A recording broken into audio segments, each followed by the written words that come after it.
ભાજપની સરકારે અને સંગઠને જે વિધર્મીનો નાશ કરવા માટે જે ઝુંબેશ ઉપાડી છે અને એટલા માટે બાપુને ટિકિટ આપી છે મહાવીર બાપુને, તો આપણે બધા સાથે મળી અને આ વિધર્મીનો નાશ કરીએ અને ભાજપને સક્ષમ કરવા માટેના જે દાવેદારો ઉમેદવારો મૂક્યા છે એ ઉમેદવારો વિજય થઈને આવે એવી દાન મહારાજના ચરણોમાં પ્રાર્થના કરીએ છીએ.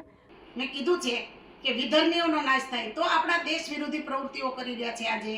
આજે આપણા દેશમાં પણ ભાઈ ભાઈની એવી પ્રવૃત્તિઓ ચાલે છે. બહાર આપણા દેશની બહાર જે વિધર્મીઓ છે આવા લોકો જો અહીંયાથી મજબૂત થશે અને દેશ વ્યાપ્તમાં આવા લોકો આજે ચૂંટાઈને જશે તો એવી અમારી ઈચ્છા છે કે વિધર્મીનો નાશ કરવો. તો નહીં હિન્દુ મુસ્લિમ, અહીંયા તો આપણા ભારતની અંદર તો હિન્દુ મુસ્લિમ છે એ ભાઈચારા રીતે જ રહે છે.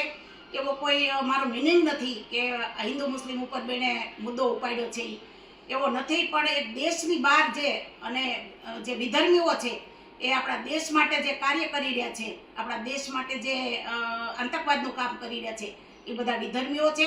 એના માટે આખું મેં નિવેદન આપ્યું છે.